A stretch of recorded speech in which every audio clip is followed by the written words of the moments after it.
بسم الله الرحمن الرحيم. الحمد لله رب العالمين، وأفضل الصلاة وأتم التسليم على سيدنا وحبيبنا وشفيعنا محمد وعلى آله وصحبه أجمعين. أخواتي، أتمنى أن نكون بخير وعافية إن شاء الله. سنبدأ درس اليوم بالحوار إن شاء الله. درس منوزر حوار أوغوز من مويم. الحوار في الدكان بين البائعة والطالبة. حوار بين فروشنده و طالبة. توك توك توك. السلام عليكم ورحمة الله وبركاته. وعليكم السلام ورحمة الله وبركاته. أهلا وسهلا. أي خدمة؟ خوش آمدید. شما یگان کمک لازم است؟ نعم، أريد معجما لو سمحتي. بله، بما لغات لازم است. أي معجم تريدين؟ و شما چگونه لغت لازم است؟ أريد معجم العربية. بما لغة عربي لازم است. تفضلي. المعجم العربية. مرحبا. إن لغة عربي. وأريد كتاب القراءة وكتاب القواعد. بمن كتاب بدئي وكتاب قاعده لازم است. لحظة واحدة. هذا كتاب القراءة وهذا كتاب القواعد. یک لحظة. این است کتاب بدئی و اینش کتاب قاعده ها. أريد دفترا وقلما أيضا. بمن نیز دفتر و قلم لازم است. تفضلي. الدفتر والقلم. هل تريدين شيئا آخر؟ مرحبا. دفتر و قلم. آیا شما باز چیز دیگری میخواهید؟ لا، شكرا جزيلا. نه، رحمتي كلام. عفوا. المطلوب 30 ریالا. نمیارزد. چیزهایی که شما میخواستید 3 ریال میشود. 30 ريالا؟ هذا غال جدا. ممكن تخفيف من فضلك؟ 30 ريال؟ این خیلی گران است. لطفا تخفیف کنید. حسنا.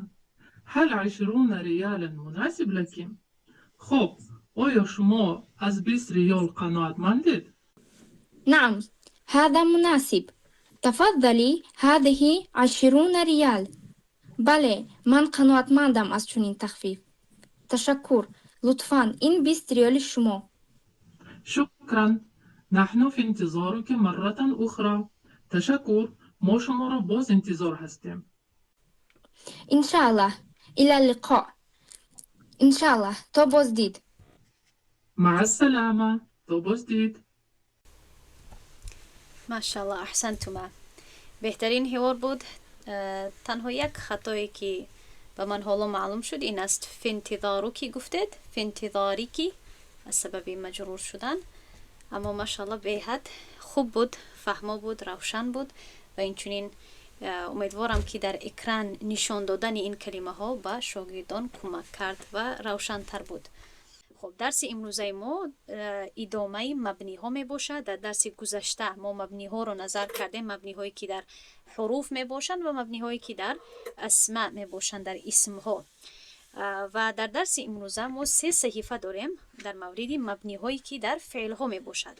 الحمدلله 3 صحیفه خیلی آسان هست، گرچند که مؤلف کمی از سبب مثال های گوناگون که می دهد کمی دشوار و ثقیل معلوم می شود، اما در اصل راستش خیلی آسان هست. و در آخران صحیفه من این صحیفه رو ترجمه نکردم از سببی که به ترجمه نیاز ندارد. خودتان خواهید میتوانید ترجمه کنید. این یک خلاصه مبنی ها هست که این گونه صحیفه هایی که موضوع رو خلاصه میکنند خیلی برای ما درس رو آسان میکنند. از این سبب این مفید هست. در اینجا مؤلف میگوید ثالثاً الافعال. سوم بخش این بخش فعل ها هست، یعنی در موضوع مبنی ها. خب، اکنون اگر به یاد داشته باشید در مورد حرف ها گفت که تمام حرف ها مبنی هستند. در مورد اسم ها گفت که عموما اسم ها معرب می باشند، اما 9 بخش رو استثناء کرد، یعنی که جدا کرد و گفت که همین 9 بخش اسم ها همه وقت مبنی می باشند. بغیر از این 9 بخش اسم ها تمام اسم ها عموما معرب می باشند. این بود درسی 4. اکنون در درس 5 داخل می شویم به فعل ها. در اینجا میگوید که ثالثا الافعال الاصل فی الافعال البناء. اساسا فعل ها مبنی می باشند، یا اینکه قاعده اصلی در مورد فعل ها بنا هست، یعنی که مبنی بودن، تغییر نکردن، در یک حالت استوار ماندن. فالماضي كله مبني والأمر كله مبني والمضارع منه مبني ومنه معرب. خیلی آسان هست. میگوید که فعل ماضی همش مبنی هست، فعل های امری همش مبنی هستند، اما فعل های مضارع یک قسمش مبنی می باشد و یک قسمش معرب می باشد. پس اگر اینگونه باشد حاجت به یعنی جستجو کردن یا تفصیلات چیست؟ اصلا حاجت به تفصیلات نیست. وقتی که گفت که ماضی همش مبنی می باشد، پس یعنی حاجت به این تفصیلات نیست. اما در اینجا برای چی این تفصیلات رو پیش کرده است که در بخش مبنی داخل می شویم اول و در صحیفه دوم در بخش امر و بعد به اصلی گپ می رسیم صحیفه سوم درباره مضارع که بعضی هایش مبنی بعضی هایش معرب می باشد. سببش در این است که گرچندی که میگوید که فعل های ماضی و امر مبنی می باشند، اما حالت های مبنیش هم فرق می کند. یعنی که بعضی صیغه هایش مبنی بر فتح می باشند، یعنی آخران حرفش یعنی فتح می داشته باشد. بعضی صیغه هایش مبنی بر سکون می باشند، یعنی که حالت استوارشون بر سکون به انتها می رسد. و بعضی صیغه هایش هست، یعنی بعضی صیغه اگر نفهمید درس های عربی ابتدایی را اگر گوش نکردگی باشد، صیغه اشاره به شخص، عدد و جنس می باشد. یعنی که یک مثال کلمه کتبه را اگر من به شما پیش کنم، کتبه اول 3 صیغه می داشته باشد نسبت به مردها، مردی که غایب باشد، در پیشت شنونده یا گوینده نباشد. پس ما مثلا میگوییم کتبه او یک مرد نوشت، کتبه آنها 2 مردان نوشتند، کتبو آنها مردان یعنی جمع، صیغه جمع نوشتند. بعد این تبدیل می شود به 3 صیغه غایبی زنانه، کتبت، کتبتا، کتبنا. بعد این شخصش تبدیل می شود به شنونده یا شخصی که در پیشت حاضر باشد و یعنی با تو در گفتگو باشد. کتبتا، تو یک مرد نوشتی، کتبتما، کتبتم. بعد دوباره چی می شود؟ برمیگردد به صیغه زنانه گوینده، کتبتی، کتبتما، کتبتن. بعد به انتها می رسد به شخصی گوینده که این کتبتو من یک زن یا اینکه مرد نوشتم، کتبنا ما مردها یا اینکه زنها نوشتیم. خب این رو گفته می شود صیغه، یعنی که تفصیلات دایر به یک فعل در مورد شخص، عدد و جنسش که در درونی همان فعل می باشد. پس بعضی صیغه هایش چطوری که گفتم مبنی بر فتح، بعضی ها مبنی بر سکون و بعضی هایش مبنی بر ضم می باشند. پیش از آن که داخل شویم یعنی من خلاصه گویم میکنم که شما بفهمید که این خیلی آسان هست، اینقدر مثال ها هم ضروری نبود و بعضی وقت اینقدر مثال ها وقتی که به نوآموز پیش کرده می شود شاید که نوآموز کمی سرگم زند، چون که در این غلط فهمی بیافتد که این خیلی یعنی باریکی ها دارد، اما در اصل این خیلی یک گپی ساده هست. خلاصه من چیست پیش از آن که داخل شویم؟ فعل ماضی رو وقتی که میبینید که آخران حرف اصلیش اگر فتحه داشته باشد پس میگوید مبنی علی الفتح. اگر یعنی از جهت دیدن ببینید که آخران حرف اصلیش سکون داشته باشد پس بگوید حکم کنید که مبنی علی السکون. و اگر ببینید که آخران حرف اصلیش دارای ضمه باشد پس بگوید مبنی علی الضم. یعنی از جهت دیدن یا از جهت تجربه که دارید حفظ کردگی هستید صیغه های تصریف رو، از همین جهت از جهت یا شنیدن یا دیدن وقتی که فتح شنوید یا ببینید مبنی علی الفتح، سکون شنوید یا ببینید مبنی علی السکون. یعنی قاعده ندارد، یکم تفصیلاتی بیشتر یا نازکی ها ندارد، تنها از جهت شنیدن یا اینکه دیدن شما میتوانید که به حکمش یا اینکه به نتیجهش برسید. خب پس در اینجا ببینید میگوید که اذا لم يتصل به شیء، اگر بر فعل ماضی یعنی فعل گذشته، زمان گذشته، اگر یگان کلمه اضافه علاوه نشود پس او مبنی علی الفتح میماند. صیغه هایی که تنها حرف های اصلی را دارند، حرف های اصلی عموما در زبان عربی فعل ها، اکثر فعل ها ثلاثی می باشند، یعنی که دارای 3 حرف می باشند. فعل، کتب، فهم، ضرب، نصر، ذکر. اگر اهمیت بدهید اکثر فعل هایی که من با شما استفاده میکنم فعل های 3 حرفه میباشند، چون که اکثر فعل های صحیح زبان عربی دارای 3 حرف میباشند. اما بعد از فعل هایی که 3 حرف دارند که ثلاثی مجرد 6 وزن دارد یا 6 ابواب دارد، بعد اکثر فعل ها ثلاثی مزید فی می باشند، یعنی که حرف های اصلیشون 3 تا می باشد، اما در مابین این 3 تا حرف بعضی حرف های اضافگی می داشته باشند. عموما شما تنها با فعل های 3 حرفه کار میکنید. و یاد داشته باشید که وقتی که از 3 حرف بیشتر نباشد، یعنی که تنها در صیغه یکم باشد، که صیغه یکم چیست؟ کتب او یک مرد نوشت. یعنی یکم صیغه از 14 صیغه وقتی که باشد، که یکم صیغه فعل های 3 حرفه عموما حرف های اضافه ندارند. همین که میگویم کتب یا فهم یا ضرب یا نصر که 3 حرف می داشته باشند، اینها مبنی علی الفتح هستند. یا اینکه میگوید او اتصالت به تاء التأنیث الساکنه، یا اینکه صیغه او یک زن باشد. وقتی که تاء تأنیث ساکنه بر همین فعل 3 حرفه پیوست شود، در این حالت هم ما این فعل رو مبنی علی الفتح میگوییم.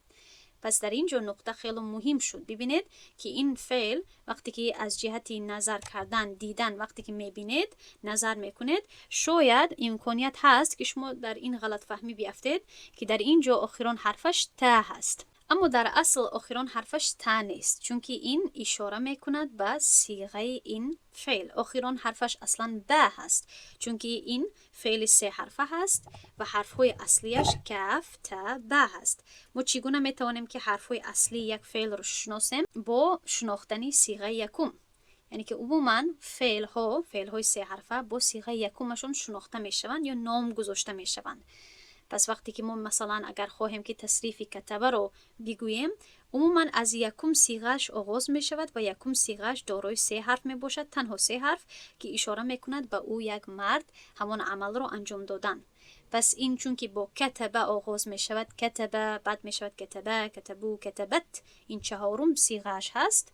پس ما میدانیم که آخران حرفش با هست و با دارای کدام حرکت هست؟ فتحه. پس ما این رو میگوییم مبنی علی الفتح. فهمت، میم آخران حرفی اصلیش هست، پس این رو میگوییم مبنی علی الفتح. تمام این بخش مبنی علی الفتح هست، یبنى علی الفتح. تنها مثال ها رو میشکند، یعنی قسم قسم کرده میفهماند و میگوید که حتی بخشی یعنی صیغه هایی که به 2 شخص، به 2 نفر اشاره میکند و دارای الف اثنین هست، یعنی که الفی که اشاره میکند به صیغه تثنیه، اینها هم مبنی علی الفتح هستند. چون که وقتی که ما آغاز میکنیم صیغه یا تصریف کتبه رو، ما میگوییم کتبه او یک مرد نوشت، کتبه آنها 2 مردان نوشتند. پس کتبه این صیغه دوم هست که دارای الف تثنیه هست، اما آخران حرفش با هست، آخران حرف اصلیش با هست، چون که یکم صیغهش کتبه هست. همین خیلی میفهمیم که با آخران حرف اصلی هست.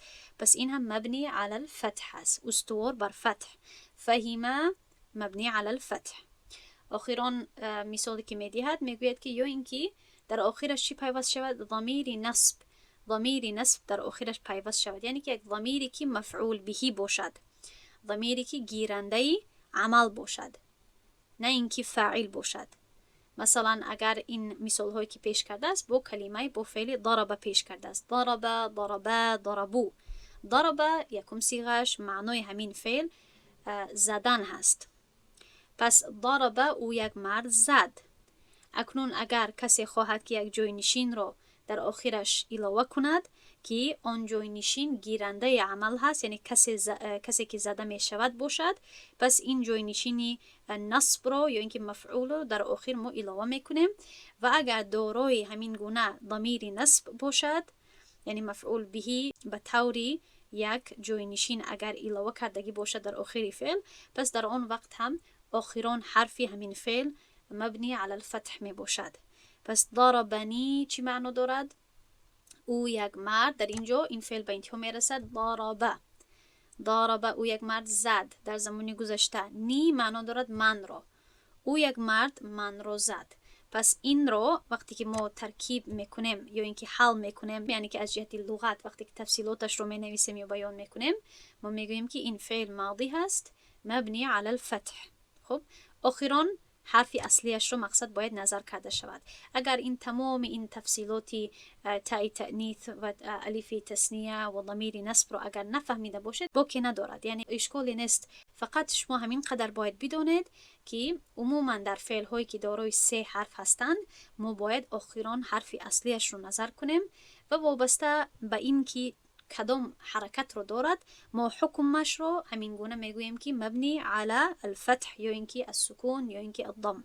خب اکنون بخش دوم فعل های ماضی که مبنی میباشند بر سکون، یعنی استوار بر علامت سکون، این هست. یکمش خوب هست تاء الفاعل، یعنی که وقتی که تاهایی که در آخر فعل های ماضی اضافه میشوند و اشاره میکنند به عمل کننده، یعنی کسی که عمل رو اجرا میکند، همین فعل رو اجرا میکند، اگر این گونه تاها در آخر فعل ماضی اضافه شود اضافه شود پس خودی فعل ماضی مبنی میشود بر سکون.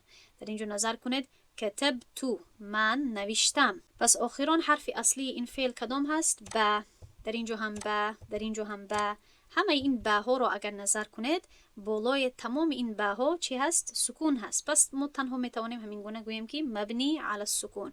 کتبتو این فعل ماضی هست مبنی علی السکون. احتیاط کنید که مبنی علی الضم نگوید در اینجا، مبنی علی الفتح و مبنی علی الکسر در اینجا نگوید. السببی که تا یا اینکه توما یا توم یا تن اینها به صیغه این فعل اشاره میکنند و آخران حرفی این فعل نیستند. چطوری که بار بار میگویم آخران حرفی این فعل کتب یا اینکه کتبتا کتبتو این هست کتبه. چگونه میفهمیم؟ از سببی که ما میدانیم که این یکی از فعل های هست که دارای 3 حرف هست، چون که عموما زیادی فعل ها دارای 3 حرف هستند و یعنی از صیغه های تصریف این با خبر هستیم، از جدول تصریف این با خبر هستیم، چون که شما فعل های ماضی را تصریف کردگی هستین، میدونید که ماضی چگونه تصریف می شود. کتبه با کتبه آغاز میکنیم، بعد کتبه کتبو کتبتا کتب نمی شود. از این سبب کتبه آخران حرفش با هست. در اینجا هم من زیاد به تفصیل داخل نمی شوم. آخران حرف رو نظر میکنیم، با رو نظر میکنیم، میم رو نظر میکنیم. این کدام فعل هست؟ فعل کتبه. این فعل فهیمه، این فعل درسه. این فعل بعد چی شد؟ این فعل ثلاثی هست، اما ثلاثی مجرد نیست، یعنی تنها 3 حرف ندارد بلکه 3 حرف اصلی دارد با حرف های اضافگی که در اینجا الف حرف اضافه شماریده می شود. این بر وزنی ذاکر یذاکر مذاکرة مفاعله هست. اما مهمش همین است که میدانیم که حرف های اصلیش ذکر هست یا ذال کاف را و آخران حرفش را هست. همین که شما یک فعل های ماضی را جدولش را ازیاد کنید، مضارع را هم ازیاد کنید، شما بلد می شود که کدام قسمتش آخران حرف فعل هست و کدام قسمتش ضمیر هست که بر این فعل اضافه شده است تا اینکه به صیغه‌اش اشاره کند. پس در تمام این مثال ها این فعل های ماضی مبنی علی السکون هستند. خب در اینجا نون نسوه رو مثال می دهد، یعنی وقتی که نونی زنانه یا اینکه نونی که به زنها اشاره می کند در آخر فعل ماضی وقتی که اضافه شود چی می شود؟ با هم یا آخران حرفش مبنی علی السکون می باشد و این شد قسمتی مبنی علی السکون. یکمش بود مبنی علی الفتح. آخران قسمتی فعل های ماضی یبنا علی الضم، فعل های ماضی که بر ضمه استوار میمانند. و در اینجا مثال های واو الجماعه رو میدهد، یعنی که وقتی که در این صیغه ها واوی جمع، صیغه جمع در آخرشون اضافه می شود، پس در این وقت آخران حرف فعل ماضی ضمه می داشته باشد. کتبو با آخران حرفش هست مبنی علی الضم هست. درسو سین آخران حرفش هست مبنی علی الضم هست. ذاکروا را آخران حرف هست مبنی علی الضم. استغفروا این هم یک مثالی کلمه هست چون که فعل هست که بر وزنی البته ثلاثی هست اما ثلاثی مزید فی بر وزن استفعال هست. حرفای اصلیش غافرا هست، غین فارا و الف یا اینکه همزه وصلیه سین و تا اضافه هستند. انشاءالله سال آینده که شما صرف ابتدایی رو که کردید آسان تر خواهد شد فهمیشی این بخش ها. اما گپی اصلی همین صحیفه چی شد؟ که تمام فعل های ماضی مبنی هستند و اگر تمام این تفصیلات رو و صیغه ها رو نفهمیدید حداقل در وقت خود درسی به فکرم ششمی عربی ابتدایی رو گوش کنید، کمترک برای شما آسانتر می شود فعل های ماضی. و اگر آن رو هم نکنید، مهم همین است که تمام فعل های ماضی مبنی هستند، استوار بر یک اعراب هستند یا بر یک حرکت هستند، اما می تواند که سه بخش داشته باشد: مبنی علی الفتح، مبنی علی السکون و مبنی علی الضم. و این رو شما می توانید که از جهت شنیدن یا اینکه دیدن قید کنید اگر از این ضمیرها با خبر یا بلد نباشید. میگذاریم به فعل های امر که مؤلف گفتگی بود که فعل های امر هم تمامش مبنی هستند، استوار هستند در یک حالت، اما این هم میتواند که فرق کند. چطوری که در اینجا میبینید 4 حالت دارد. آن فعل های امری که مبنی بر سکون می باشند، فعل های امری که مبنی بر فتح می باشند، فعل های امری که مبنی بر حذف حرف علتش می باشند، و فعل های امری که مبنی می باشند بر حذف شدن نون یا اینکه الف تثنیه یا اینکه واو جماعه یا اینکه یای مخاطبه. خب اکنون در این رو نظر میکنیم. باز هم این تفصیلات رو اگر نفهمیدید، وابسته به آخران حرفی همان فعل شما میتونید قید کنید که این مبنی بر کدام حرکت هست. خب اکنون آغاز میکنیم. میگوید که مبنی دائما وله 4 حالات. فعل امر همه وقت مبنی هست و دارای 4 حالت هست. یبنى علی السکون. حالت یکم وقتی که فعل امر مبنی باشد بر استوار باشد بر سکون. این در 2 مکان ممکن هست، در 2 جایش ممکن هست، در 2 صیغه ها گویم. یکمش این است که میگوید اذا اتصلت به نون النسوه، وقتی که نونی که بر زن، بر صیغه زن ها اشاره میکند، وقتی که این در آخر فعل امر چی شود؟ پیوست شود یا اینکه علاوه شود، که این عموما 6م صیغه مخاطب می باشد. اگر به یاد داشته باشید افعل، افعلا، افعلو، افعلی، افعلا، افعلنا که میگوییم. اگر به یاد داشته باشید در درسی 7 8 شاید 8م درسی عربی ابتدایی بود که ما امر رو کردیم و شما صیغه های مخاطبه رو از یاد کردگی بوده. 6م صیغهش نون دارد که اشاره به شما جمع زنان هست. پس وقتی که این نون نسوه، این نون زنانه در آخری فعل های امری اضافه شود، آخران حرف این فعل مبنی می شود بر سکون. اکتبنا یعنی شما زنها نویسید. اکتبنا آخران حرفش کدامش هست؟ پیش از نونی نسوه، پیش از نونی زنانه گویم. این به هست از کتبه. پس این فعل امر مبنی علی السکون هست. همین خیل اشرحنا، شما زنها شرح دهید، فهمونید. آخران حرفش پیش از نونی نسوه هست، ح. این شد مبنی علی السکون. و در اینجا میگوید و منه قوله تعالی، یعنی که یک آیتی قرآنی رو در اینجا پیش میکند و میگوید که در این آیت هم اهمیت بدهید که در این آیت هم کلمه ها یا اینکه فعل های امری وجود دارد که مبنی علی السکون هستند.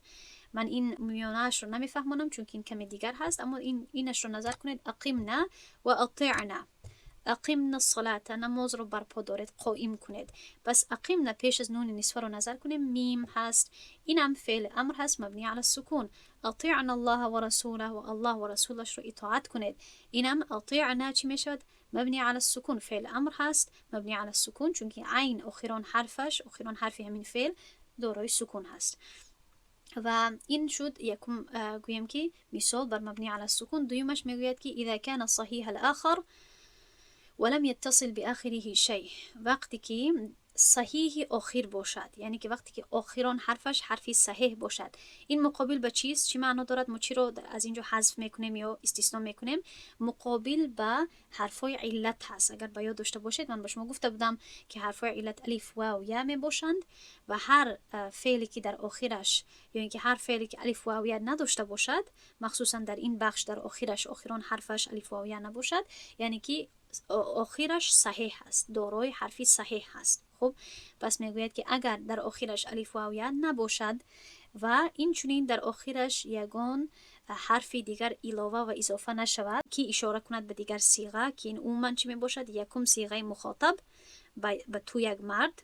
چون که اگر مثلا اکتب رو بگیرید، اکتب، اکتبه علاقه الف اضافه می شود، اکتبو واو اضافه می شود، اکتبی به تو یک زن یا اضافه می شود، اکتبه تو 2 زنها تثنیه، اکتبنا نون نسوه اضافه می شود.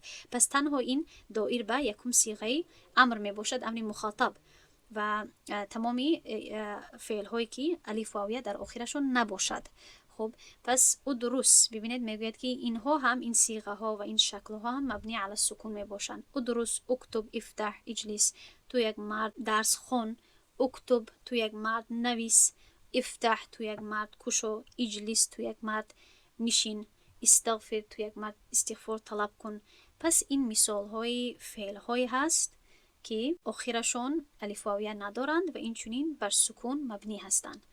و میگوید یا اینکه ضمیر نسب، همین من فهمونده بودم که اگر مفعول بهی در آخرش، ضمیر مفعول بهی در آخرش اگر پیوست شود، باز هم فعل چی می شود؟ فعل امری مبنی بر سکون می شود. مثلا در اینجا این مثال رو ببینید، اکرم هو. اکرم این هست فعل امر، تو یک مرد احترام کن. هو این هست مفعول بهی، گیرنده همین احترام. خب او یک مرد رو، تو یک مرد، او یک مرد رو احترام کن. پس از سببی که در اینجا این ضمیر نسب، یعنی که ضمیر مفعول بهی پیوست شده است، خودی فعل امر بر سکون مبنی می شود. اکرم نه، تو یک مرد، نه ما رو احترام کن. پس در این حالت هم مبنی بر سکون هست. حالت بعدی این است که یبنى علی الفتح اذا باشرته نون التوکید. اگر نونی که برای تأکید اضافه کرده می شود بر فعل ها، مخصوصا فعل های امری، وقتی که اضافه کرده شود، پس در این وقت فعل امر مبنی بر فتح می شود. اکتبن، تو یک مرد حتما نویس. اکتبن، ببینید با آخران حرفش هست پیش از این نونی ثقیله تأکید کردن.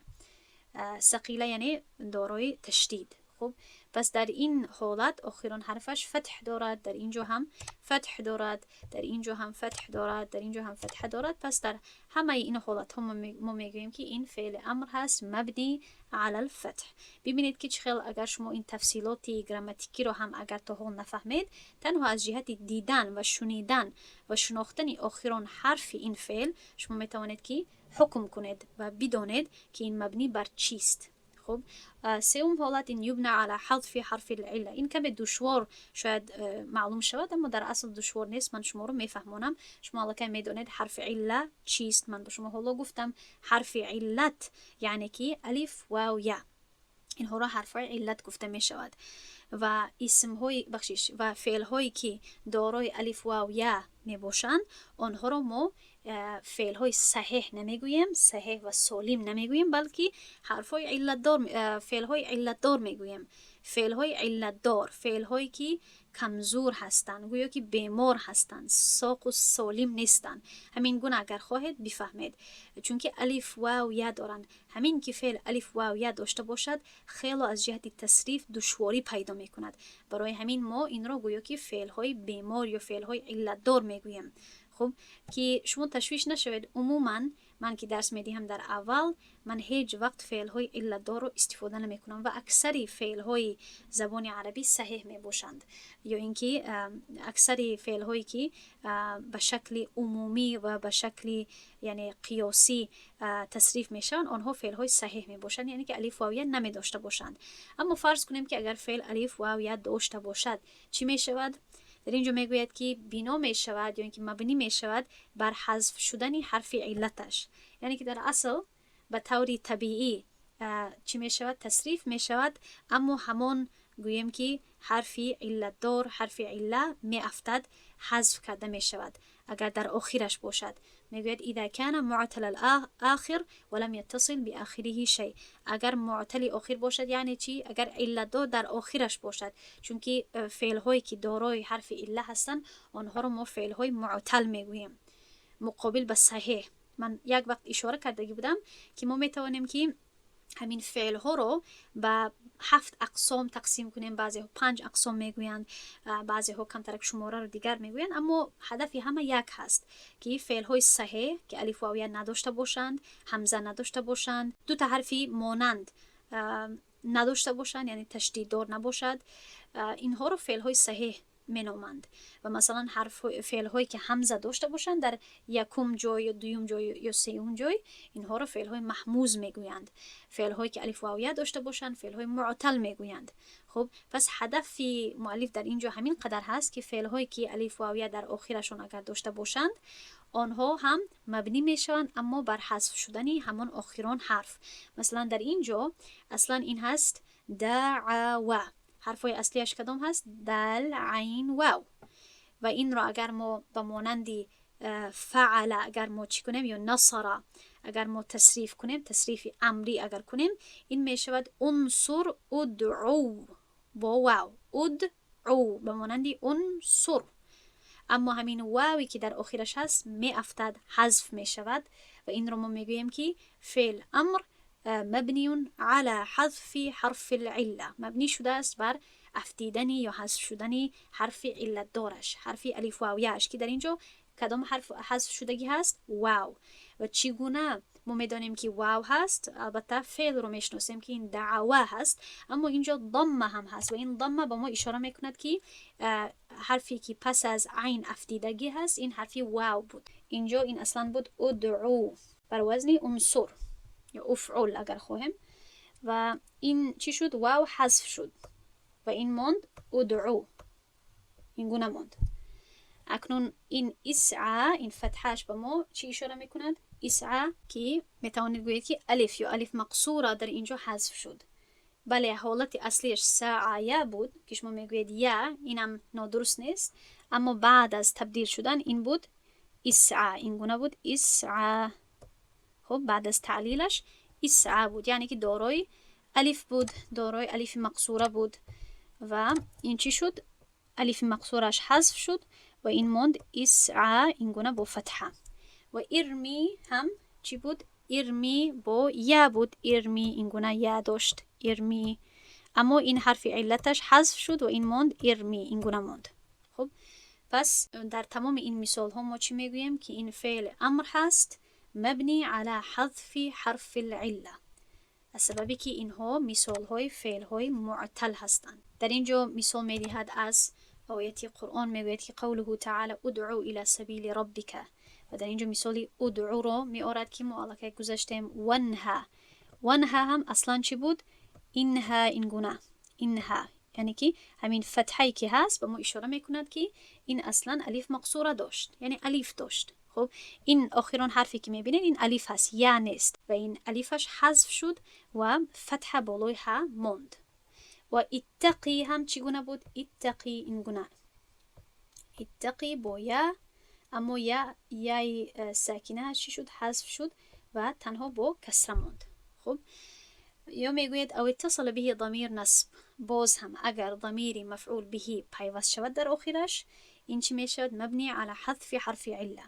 اهدینی، اهدیهم، اهدینا، اهدینا الصراط المستقیم، اهدی، این اصلا بود اهدی با یا، اما یاش حذف شد. خب این از سبب تعلیلاتی یا قانون و قاعده هایی که مخصوص هست به فعل های معتل. اگر این رو نفهمیدید باقی ندارد، البته برای این کمی شناختن فعل های علت ضروری هست. اگر ندانید انشاءالله این رو اونقدر توجه ندهید، قسم یکم و دویم رو بیشتر توجه دهید. و آخران بخشش همین است که یبنى على حذف النون اذا اتصل بآخره الف الاثنين، یعنی که این قسمتش مخصوصی آن فعل های چی می باشد؟ فعل های امری که نونشون می افتد، نون حذف می شود. در اینجا الف واو یا حذف شد، در اینجا نون حذف می شود از سببی که در آخرش الف تثنیه یا اینکه واو جماعه یا اینکه واو جمع یا اینکه یا مخاطبه چی می شود؟ علاوه می شود.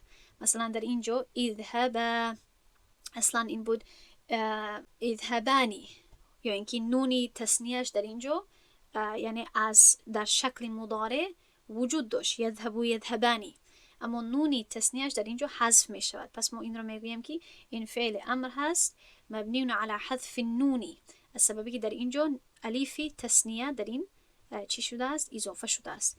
در اینجا کولو و اشربو نونی جمع حذف شده است که شما علاقه عادت کردگی هستید که فعل های امری رو بدون نون حفظ کنید. اما اگر باید داشته باشید در فعل های مضارع نونی تثنیه و نونی جمع همه وقت برقرار میماند، همه وقت می باشد، موجود می باشد. اما بعد از تبدیل شدن به صیغه امر نونی تثنیه هم می افتد و نونی جمع هم می افتد. من روشن به یادم هست که در درس امر من به شما فهمونده بودم که یعنی نون ها چی می شود؟ حذف می شود در آخر. پس وقتی که این گونه باشد ما میگیم که مبنی علی حذف النون. خب این شد خلاصه صحیفه دوم، خلاصه کلان همین است که تمام فعل های امری هم مبنی می باشند، تنها در وقت ترکیب کردن و در وقت حکم دادن و نوشتن تفصیلات اعرابی شما باید آخران حرفش رو پیدا کنید و آخران حرفش دارای کدام حالتی که باشد همون رو شما ذکر کرده می توانید. تنها این بخش سومش که شاید برای شما نافهمه باشد.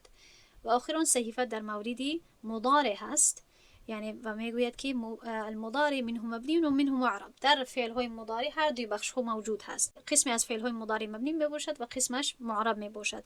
اولا بناؤه، اول میگذاریم به قسمی مبنی و بعدا در ثانیاً میگذرد به قسمی معرب. خب کدام هایش مبنی هست که ما خلاص شویم از صیغه های مبنی و بعدا توجه کنیم بعد به گپ اصلی که در اینجا هست که ما باید تغییر بدهیم. میگوید که یبنى علی السکون اذا اتصلت به نون نسوه. اگر فعل های مضارع نون نسوه، نون زنانه که میگویم صیغه زنانه اگر داشته باشد چی میشود؟ مبنی میشود بر همان حالتی که آخران حرفش دارد. و در اینجا آخران حرفش مثلا در اینجا یرضعن، رضع، در اینجا یرضعن از کلمه رضع می آید، یعنی که را، ضاد و عین حرفای اصلیش، عینش آخران حرفش هست، آخران حرف اصلیش پیش از نون نسوه رو نظر میکنیم. پس در اینجا عین مبنی بر سکون هست. در اینجا هم تربص یتربص پیش از نون نسوه رو نظر میکنیم که حرفی صاد هست، مبنی بر سکون هست. پس در هر دو این حالت هم مبنی بر سکون می شود از سبب نون نسوه، نونی زنانه. و حالت دویمش این است که بر فتح مبنی می شود اذا باشرته نون توکیدی سواء كانت ثقيلة ام خفیفة. اگر فعل مضارع نونی تأکید داشته باشد، نونی که معنای تأکید را به فعل می بخشد، چی نونی ثقیله باشد چی نونی یعنی وزنین باشد، و وزنین نونی وزنین وقتی که نونی باشد که بالایش تشدید داشته باشد، یعنی که زیادتر و بیشتر تأکید شده، یا اینکه نونی خفیفه باشد، نونی که تنها سکون داشته باشد. اما در اینجا سبحان الله یعنی مثال هایی که مؤلف میبرد کمی مشکلات پیدا میکند از سببی که نون حذف هم میشود. در این دو مثال نونی خفیفه حذف شدگی هست، پس شاگرد چگونه بفهمد که این نونی خفیفه بود؟ البته که کمی یعنی علمی تصریف رو باید داشته باشد. به هر حال من کوشش میکنم به شما خودم بفهمونم. در اینجا میگوید که در این فعل لنخرجنک، خب لنخرجنک، نخرجنک یا نخرجن این هست فعل نخرجن، ما جمع زنها یا اینکه مردها یا اینکه هر دوی جنس با تأکید جنک همین نونی ثقیل نونی تشدید داری که در آخر میبینید این تأکید معنای تأکید کردن رو میبخشد. ما با تحقیق یا ما حتما خارج خواهیم کرد کی رو؟ که تو رو. این است ضمیر نسب یعنی مفعول به گیرنده خارج شدن، کسی که خارج کرده می شود. قومی شعیب علیه السلام برایش چی گفتن؟ لنخرجنک، نخرجنک، نخرجن ما جمع زنها یا اینکه مردها با تأکید یا اینکه حتما خارج خواهیم کرد تو را، که تو را ای شعیب. خب پس در اینجا ببینید آخران حرف این فعل هست خارجه، جیم. در اینجا جیم و جیم چی دارد؟ فتح دارد، یعنی پیش از نونی تشدیددار رو نظر میکنیم. اگر ظاهر باشد نونی تشدیددار فوراً پیش از همون نون رو نظر میکنیم. مثلا در این مثال سوم نونی تشدیددار هست، آخران حرفی این فعل میشود نون. لا یسجنن درباره یوسف علیه السلام. سجن، کلمه سجن یا سجنک حرفای اصلیش هست، پس این مبنی بر فتح هست، این مبنی بر فتح هست. خب یعنی اگر نونی ثقیله نونی تشدیددار اگر ظاهر نوشته شدگی باشد این خیلی کار رو آسان میکنند، فوراً پیش از همون حرف رو نظر کنید. اما اگر نونی چی باشد؟ ساکن دار باشد بعضی وقت نوشته می شود، اما در آیات های قرآنی زیادی وقت اکثری وقت نونی سکوندار حذف می شود. حذف نمی شود اما تبدیل می شود به تنوین، شکلی تنوین. پس در این حالت دیدنش و شناختنش کمی دشوار می شود. اما این دو مثال باقی مانده دارای نونی خفیفه هست، نونی تنها سکوندار. لنسفعن این اصلا بود لنسفعن. خب این گونه من در یک طرف اگر باشم نویسم این گونه بود. خب لنسفعن نونی سکوندار داشت، پس پیش از همین رو نظر میکنیم و عین چی دارد؟ فتحه دارد. پس این از فعل مضارع مبنی علی الفتح از سببی دارای همین نونی خفیفه که تأکید میدهد. اما این نون رو ایواز کرد، یعنی ایواز شد به حالت تنوین و بعدا قاعده تجویدی هم در اینجا، قاعده اقلاب در اینجا تطبیق شد و تنوین به یا نونی تنوین به میم تبدیل شد. ببینید خیلی زیاد باریکی دارد، اما مقصد اصلی در اینجا همین قدر هست که عین یا این فعل مضارع مبنی علی السکون هست. همین خیلی هم در اینجا یکونن نون بود، نونی ساکن نداشت.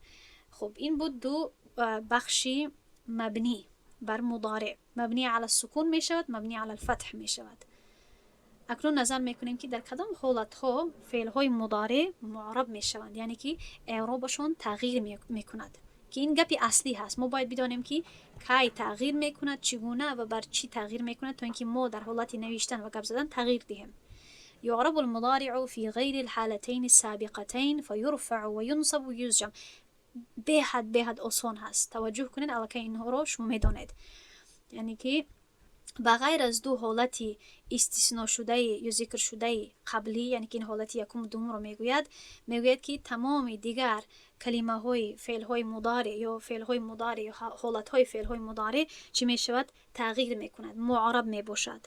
به سه حالت. بعضی وقت فعل های مضارع یعنی معرب می باشند بر حالت رفع، بعضی وقت حالت نصب و بعضی وقت حالت جزم. هیچ وقت حالتی کسره یا اینکه جر نمی داشته باشد فعل ها. خب حالت جر مخصوصی اسم ها هست. فعل ها تنها سه حالت می داشته باشند، رفع، نصب و جزم. خب میگوید که فعل های مضارع در حالت رفعی می باشند، یعنی که آخران حرف فعل دارای ضمه می باشد اگر پیش از او یگان ناصب یا اینکه جازم نباشد. یعنی که یگان عاملی اگر باید داشته باشد، بعضی حرف ها فعل بعدی رو در حالت نصب قرار می دهند، آخران حرفش رو دارای فتحه می کنند. بعضی حرف ها آخران حرف فعل رو جزم می دهند. اگر نباشد، یعنی که اگر سبقت نکند، اگر پیش از او یگان عاملی که ناصب باشد یا جازم باشد، یعنی که نصب دهنده یا جزم دهنده اگر نباشد، در این حالت ما در بر حالت عمومیش می گذاریم و با ضمه همان فعل رو می خوانیم. کتب یکتبو ینصرو. خب آخران حرفش چی دارد؟ ضم. یفعلو چی میگویم؟ لو میگویم. ینصرو میگویم. یکتبو، یذهبو، یخرجو. خب همه این مثال خودم ما در آخران حرفش رفع دادیم، از سببی که یگان عاملی یا یگان حرفی ناصب یا جازم پیش از اون نبود. اکنون مقابل به کدام مثال؟ مقابل به دو مثال بعدی که می باشد پیش از فعل یک ناصب یا یک جازم، یک حرف نصب دهنده یا اینکه جزم دهنده. خب در این حالت در حالت نصبی قرار می گیرد اگر پیش از او یک عاملی نصب دهنده بیاید. مثلا لن حرفی ناصب هست، ان لن کی اذن. پس از سبب پیش از او آمدن همین حرف فعل چی گرفت؟ فتح گرفت. لن یک ذیبه شد محمد و یک ذی بو یا اینکه با نشد. و این آخرش فعل های می باشد که جزم می گیرند، آخران حرفش سکون می گیرد و این وقت می شود که پیش از او یک حرفی جزم بیاید، یعنی که حرفی جزم دهنده، سکون دهنده. این رو جزم می گویم در مورد فعل ها. وقتی که کم می زنیم جزم می گویم. پس لم در اینجا حرف الجزم آمده است، این لم لیله. پس از این سبب جیم چی گرفته است؟ سکون گرفته است. لم یخرج علی خارج نشد. پس ببینید که چقدر در حالت یکم یکتبو شد، یعنی که این فعل مضارع ضمه گرفت، در دومش فعل مضارع فتحه گرفت و در سومش فعل مضارع سکون گرفت، یعنی که جزم گرفت. خب این است آن چیزی که شما باید خوب از خود کنید و این است گپی اساسی این درس. خلاصه این درس چی شد؟ که مبنی ها، کلمه هایی که همه وقت استوار میمونند بر یک حالت و اعراب آنها یا اینکه حرکت آنها هیچ وقت تغییر نمیکند، کدام ها می باشند؟ حرف ها، الحروف كلها مبنیه، تمامی حرف ها مبنی می باشند، همه وقت استوار بر یک حالت می باشند. در مورد اسم ها الاصل فيها الاعراب و یبنى منها ما یلی. اسم ها عموما یا اساسا معرب می باشند، تغییر می کنند، اما این 9 بخش را مصنف مؤلف چی کرد؟ استثناء کرد، جدا کرد و گفت که این 9 بخشی اسم ها مبنی می باشند، استوار می باشند بر یک حالت. ضمائر گفت، اسم های اشاره گفت، بغیر از این دوتا تثنیه، صیغه های تثنیه. اسم های موصوله گفت بغیر از اللذانی، اللتانی. اسم های استفهام برای پرسیش و برای سوال کردن بغیر از کلمه ای. اسم های شرط برای شرط گذاشتن بغیر از ای. اسم های افعال، رقم هایی که مرکبه هستند از دو طرف، از دو قسم. 12 این استثناء میشد بغیر از رقم 12. بعضی ظرف ها کلمه هایی که به زمانه یا مکان اشاره میکنند و نام های مرد هایی که با وی به انتها میرسد، اینها هم وقت به وی استوار میمانند. و در بخشی فعل ها خواندیم که تمام فعل های ماضی مبنی میباشند، همه وقت استوار. امر همه وقت استوار. مضارع معرب دارد و مبنی دارد. مبنی می شود اگر با نون نسوه روبرو شود یا اینکه نون توکید داشته باشد، و اگر نه در دیگر حالتهایش معرب می شود، مخصوصا اگر پیش از آن یگان عامل نباشد عموما در حالت رفع قرار می گیرد. اما اگر عاملی بیاید چی می شود؟ یا در حالت نصب می رود یا در حالت جزم. اکنون ادامه می دهیم به تمرین امروزه. استخرج كلمات المعربة والمبنية من الجمل التالية. یعنی که از این جمله های زیرین تمام کلمه های معرب و مبنی رو یعنی چی کن؟ نامبر کن، خارج کن. خب در این جمله ها اکثری کلمه ها رو شما باید معناهایش رو بفهمید. اگر معناهایش رو نفهمید از من بپرسید، من همون کلمه‌ای که نمیدونید من به شما میگویم. اما به غیر از اون دیگر خودتان کوشش کنید که اول ترجمه کنید و بعدا کلمه های مبنی و معرب رو نامبر کنید. خب شاگردان جواب دادند. خب این رو گفتیم که این مبنی نیست، گفتیم این رو گفتیم معرب هست. نمیدونم که من نادرست موندم یا چی شد، اما اگر بیاد داشته باشید گفتیم که ای معرب حسابیده می شود اگر در اول جمله آید. ما این رو چی میگویم؟ در حالتی رفع میگذاریم. اما این میتواند که در مابین جمله بیاید یا پس از یک حرف آید و ایه میتواند شود. در این حالت این چی شد؟ این استثناء شده، جدا شده از حرفایی که مبنی میشوند. پس این رو میگیم که معرب هست. این شد خلاصه تمرین این درس. برای هفته آینده این کلمه ها رو شما خوب نظر کرده در جای مناسب گذارید و انشاءالله بعد پیش از درس جواب ها رو نظر خواهیم کرد. در همین جا درسی ما به انتها میرسد. سبحان الله و بحمده، سبحانك اللهم و بحمدك، نشهد ان لا اله الا انت، نستغفرك و نتوب الیک. السلام علیکم و رحمت الله و برکاته.